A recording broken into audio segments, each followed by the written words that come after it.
Hey everyone, welcome to Two Car Pros. My name is Ryan and today we're going to be continuing our How to Build an LS series. Before we go any further, I want to mention that this build is sponsored by Summit Racing. Make sure you buy all your speed parts from summitracing.com. And all applicable links will be located down below in the description. So today's video, we're going to be focusing on getting the rear cover installed with the rear main seal. Along with that, we're going to be putting on our oil pickup tube and our oil pan, basically getting the engine ready to put heads on it next. So let's go ahead and jump right in. All right, so we're starting off today at the back of our engine. Here is our oil diverter valve that I showed opening the package of in the last video. The link is down below in the description. And it goes in with the O-ring facing backwards. We're at the back of the engine. This is where the rear cover is going to go. So that kind of shows you in relation where we are, and it's going to go into that hole just there. And then on the O-ring there, I have just a little bit of engine oil. Doesn't matter what kind, just some sort of assembly loop. Never ever put O-rings in dry. So we're going to go ahead and put this oil diverter valve in. Just push that in like that. And there we go, we're good there. Don't worry about getting the depth too far in. The rear cover is going to put it at its right home. Now before we put the rear cover on, I want to point out that the entire mating surface of the gasket has been cleaned very thoroughly with carburetor spray, as well as the mating surface for the rear main seal has been cleaned very, very thoroughly with some carburetor spray, because old oil builds up, kind of turns to varnish, and if this seal loses its integrity, well, your engine's going to leak like a sieve out the rear main. So we have our rear cover here. This is actually our stock rear cover that I just reconditioned myself. I just hit with a wire wheel and then a little bit of engine primer and then a little bit of black engine enamel that we will be painting the rest of the engine with soon enough. And then I wanted to point out, I've already removed the seal. It comes out very, very easy. You just flip this on its face, grab a punch, and just hammer around the inside edge where my finger is until it eventually comes out. Honestly, it took me less than 20 seconds to remove this. Very, very easy.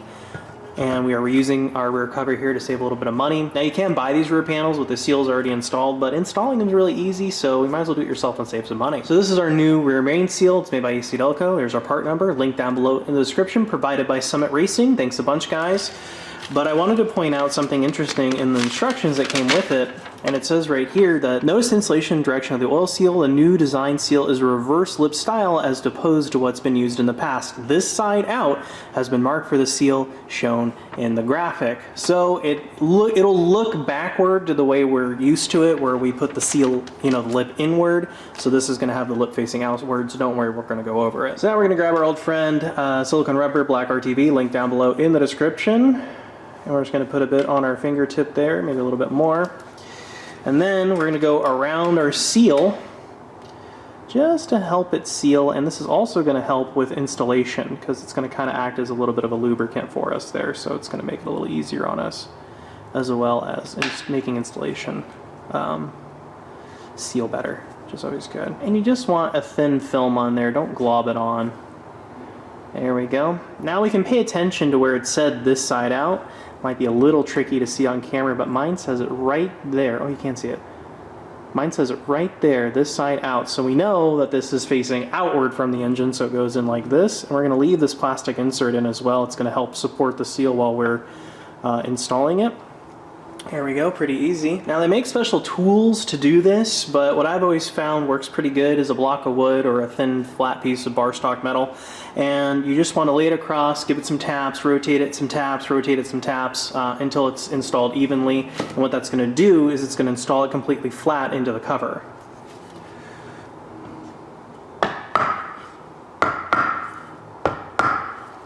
So this is applying pressure evenly, and don't go crazy with it. So you get to this point with the wood, and our seal actually needs to go down further into our rear cover. So we're going to grab our old seal and use this as kind of like a race driver. Just make sure it's nice and lined up, and then we can grab the wood again.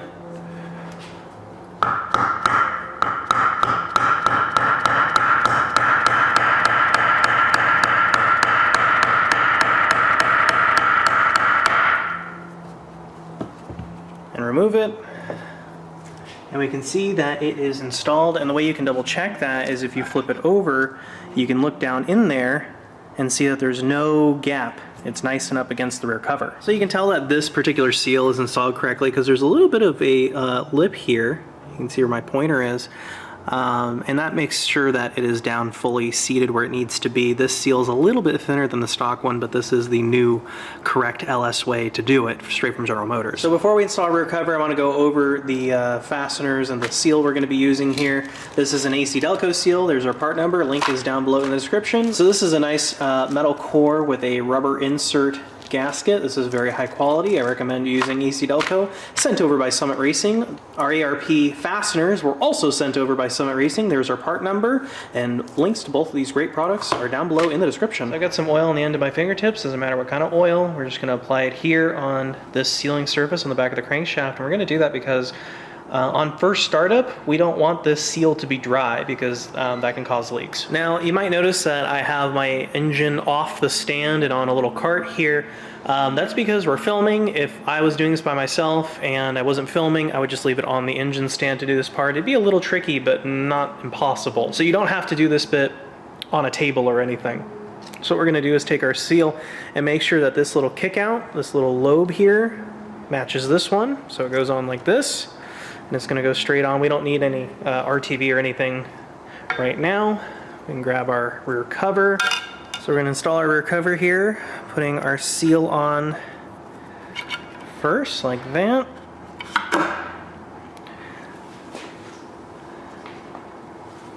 And lining up our gasket, like that.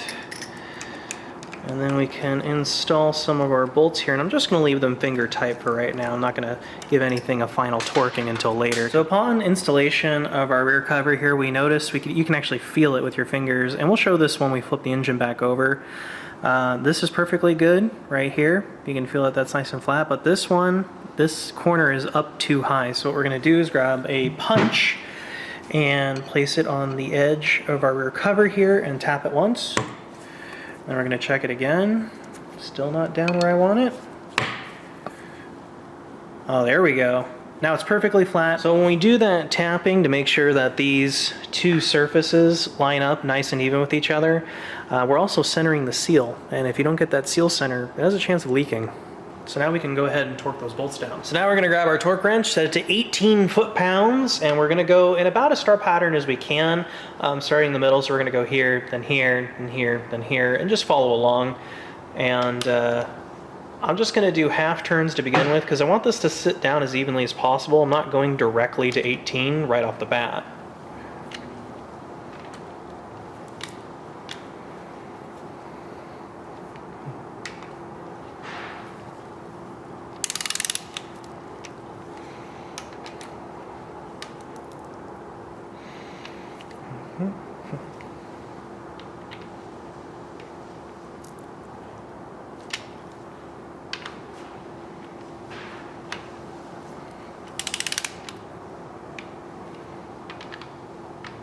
I think I did that one.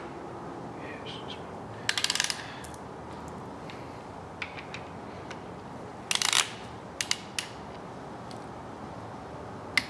Okay, so they're all kind of snug down now. Now we're going to go to 18, and we're going to keep going in that star pattern as much as possible.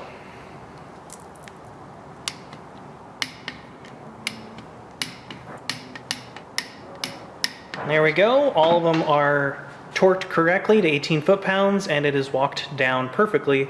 So our job is done with the rear cover. All right, so the next thing we're going to talk about is oil pans. This is our original oil pan off our 260,000-ish engine. It's the original one, and you can tell because it's all grimy. I even had this sent through a hot tank when we hot tanked the block, and it's kind of tough to see on camera, but it is still all powdery and gross, and a bunch of dirt and contaminants are in there. You also don't know what is inside of the oil filter tube area, and also down where the pickup would sit.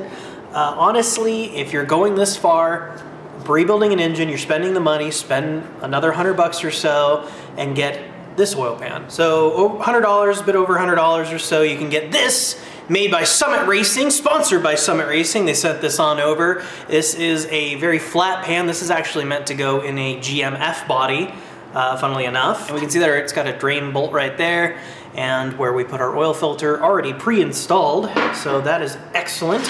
It also came with some bolts for assembly and a pickup tube with an O-ring on it. Now to seal this bad boy to the block, we're gonna rely on our old friends at AC Delco for our oil pan gasket, link down below in the description, sent over by Summit Racing. This is a metal core gasket with a nice rubber insert, and it's gonna make sure this stays nice and sealed for a long time. So the next thing we're gonna talk about is windage trays. Here is our stock windage tray. It kind of has the same problem as our oil pan where it just has a bit of grit on there. You could probably glass bead this clean and maybe reuse it. And this one actually fit with our F-body pan. You need a shorter windage tray, which is what I have in this box.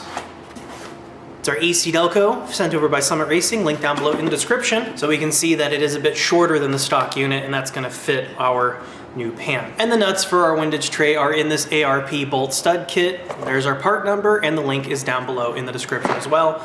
So let's get to installing this windage tray. So now we can install our windage tray. We can see that it says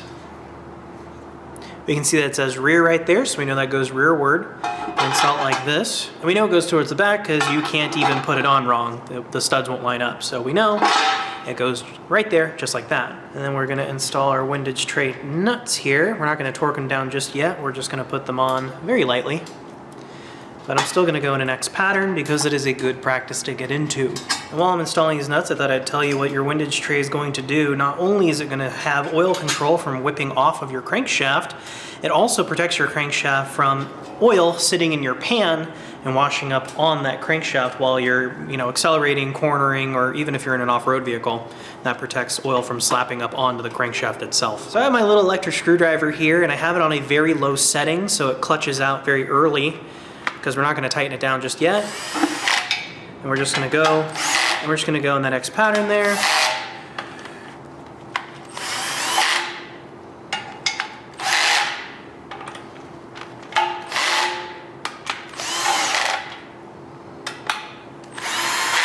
There we go, now we're ready to get our torque figure. So according to our ARP fastener kit, our windage tray nut torque figure is 28 foot-pounds. All right, we're gonna tighten it down to 28 in that cross pattern.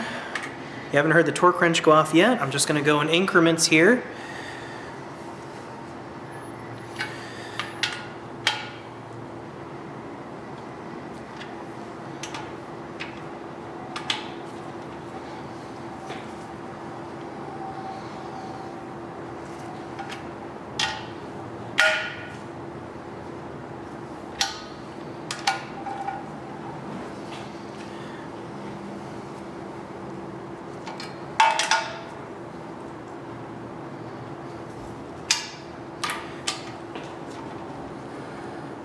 Now our nuts are a little more snug than they were before. I'd say they're right around 18 foot-pounds if I had to guess. Now we can go to the full 28.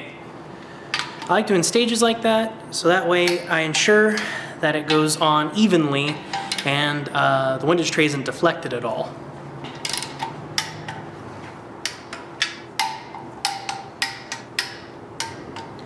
And there we go, our windage tray is installed. So I took off this nut from the windage tray because it's necessary to get the pickup on.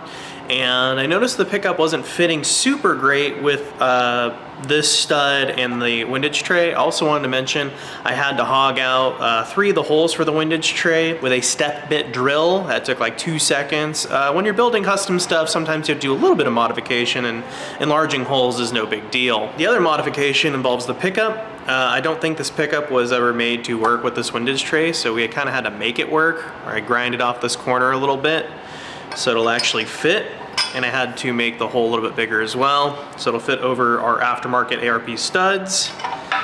But now it fits pretty good. The only thing I want to see out of this is I want to make sure that this is completely square on the oil pump itself.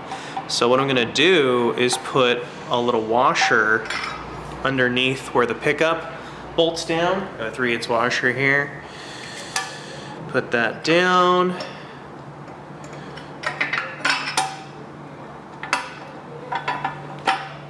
Here we go. Now, I know that this is square, because what you want to do is you want to pay attention to where the pickup actually bolts to the oil pump. You want to make sure that it's completely square when this is, torqued down. And with that one washer, we're absolutely perfect. So now we can install this permanently. So the instructions with our pump are pretty clear about which O-ring to use, and that's determined by your pickup tube. Luckily, our pickup tube came with an O-ring, so this is the one we're going to be using, and we're going to apply some oil to it. Never install O-rings dry. There we go. Nice and sauced up with just some regular motor oil. We can go ahead and install that. So when you're installing your pickup tube, just make sure your O-ring is on all the way like that and nice and sauced up. And then we're going to install it like this, making sure that it goes on perfectly square to the oil pump housing. Just like that. Very good. These are 8mm bolts. And I couldn't really find a torque spec for them, so just use your best judgment. They're only 8mm, so be gentle. And then on the far side, just be very careful not to drop the bolt down into the engine. That would be a bummer. It's a little tricky. So we're just gonna put it down, finger tight for right now, and do this as evenly as you can, and make sure that it goes in as square as possible. Actually, I'm gonna move this one up. There we go. Just make sure it's getting on that mating surface as square as you can. So even pressure to both sides. Don't just tighten one side down and then the other. There we go. Alright. And I have a very small ratchet right now. I'm just going to snug those up.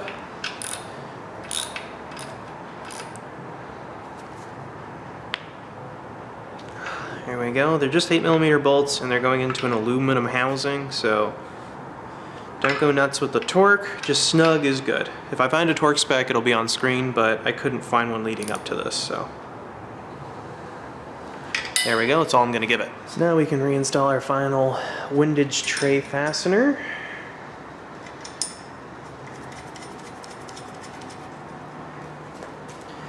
And torque that guy down to 28.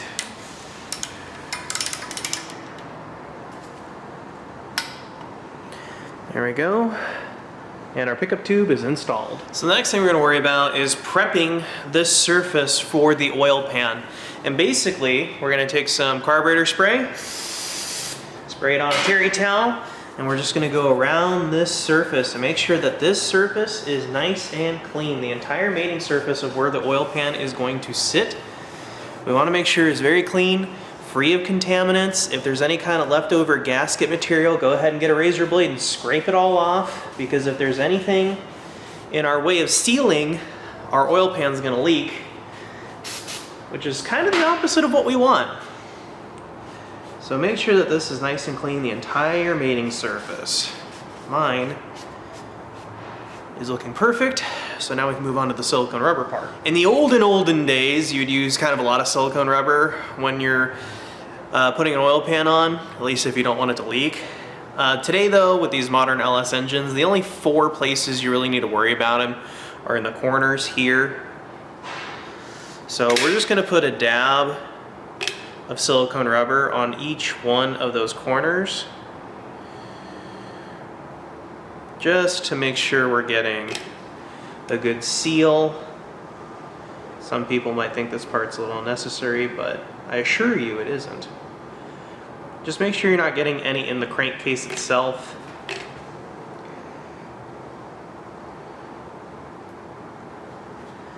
And keep in mind that once you apply the silicone, it is drying, so don't apply this and then go to lunch or something. Just a dab of silicone on each corner.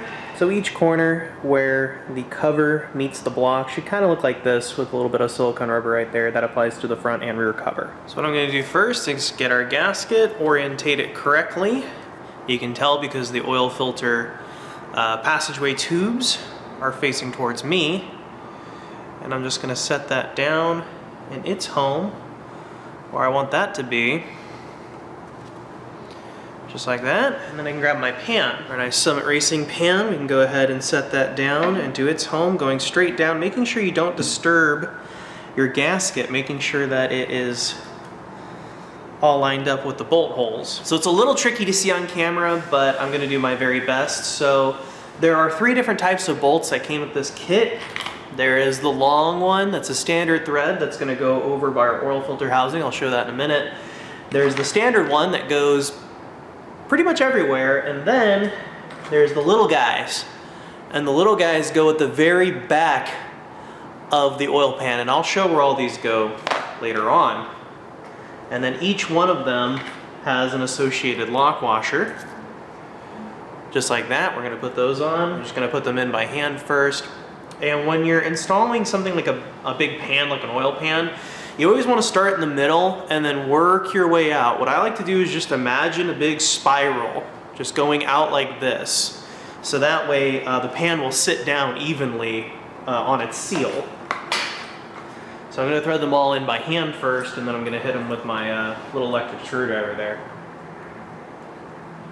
So now that our Allen bolts are installed but not tightened down, what I want to do is grab my electric screwdriver on a very low setting and just snug them up.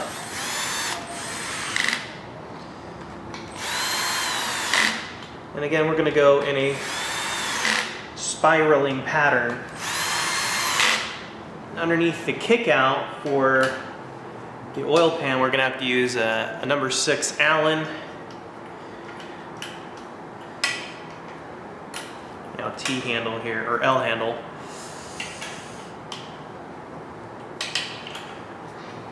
Luckily, there's only 3 that are really obstructed by this kick out, and on a stock application, you won't have this problem at all, but we need that maximum oil pan performance.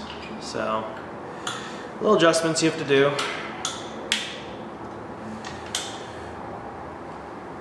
Again, we're just snugging those down. We're not doing a final torque figure.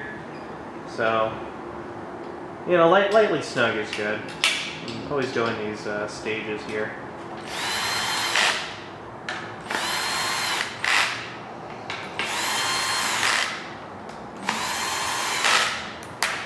And on the back Allens, those are a 5 millimeter.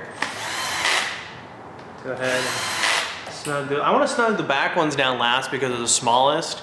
And I don't want a ton of force on the smallest bolts, so I like to do those last. So here's what it looks like before we give it our final torque figure. So these all bolts are all the normal length. These 2 at the back are the little bitty ones, number 5s. And then right here on the oil filter, you know, adapter or housing, whatever you want to call it, is where you put your long boys. This doesn't have. I know it's looks like there's a bowl hole there, but there's not. There's not one in the block, so it's empty. And then you have the normal length ones again. So now we can torque these all down. So all of the normal size fasteners are 18 foot-pounds, but the little guys at the back, those are 106 inch-pounds, and we're gonna do those last. So we're gonna tighten this down in a spiral, just like we were doing before. There's 18. This is going to ensure that our pan sits down perfectly flat. And as far as the ones you can't really get to with a torque wrench, well, we're going to have to feel it out. Just use your best judgment and you'll be fine.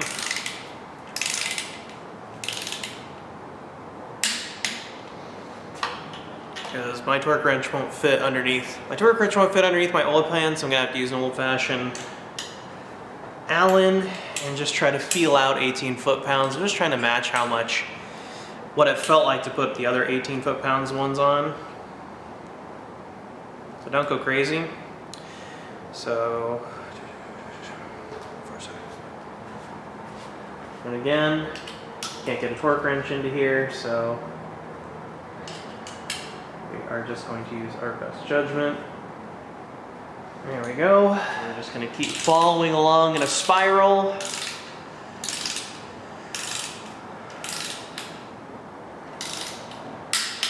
That.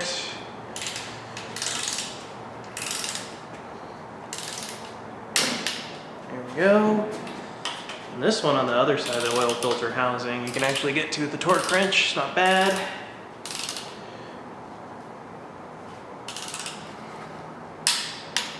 Perfect. And then if you spiral over to here, your front cover should be your second to last.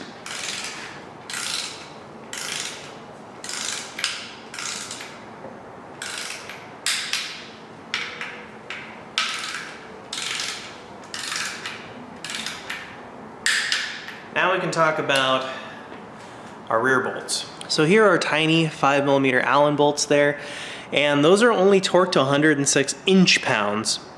And that's a very small torque figure. In fact, I don't even have a gauge that reads that low. They do make them, so if you want to go out and buy one, you can. But I have a very small ratchet here. Oh, gotta go my spiral.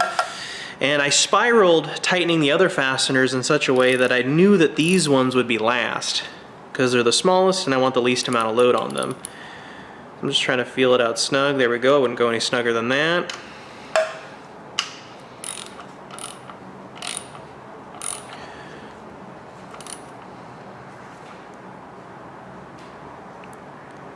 There we go. I mean, wrist tight. I wouldn't go any snugger than that. They're just little bolts and you really don't want to break them off. So now it's kind of an exciting part. We get to flip the engine over because this is the last time that the bottom needs to face the sky. So we can flip it over so that way we can put heads on it later.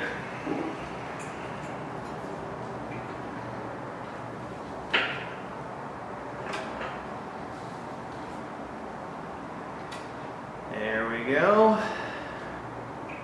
Making sure it's right side up now. Now our engine's ready for heads and valve train. And at the end of your day, don't forget to protect your investment with some plastic. It is a cheap and effective way to make sure nothing gets in your engine that isn't engine or lubricant, and that is available down below in the description. So with all that on the engine, now we're ready to put our heads on, and that really feels like it needs to be its own separate video. So this video is going to be a little bit on the short side, but you need to get these things done before you put the heads on, because it's going to be really tough to turn the engine over with heads on it. So we're going to want to get the heads on it and then do our valve train, and that will be all in the next video coming up really shortly. So you make sure you're subscribed so you don't miss that. Thank you so very much for watching. Thank you so much Racing for sponsoring this build, and we'll see you next time.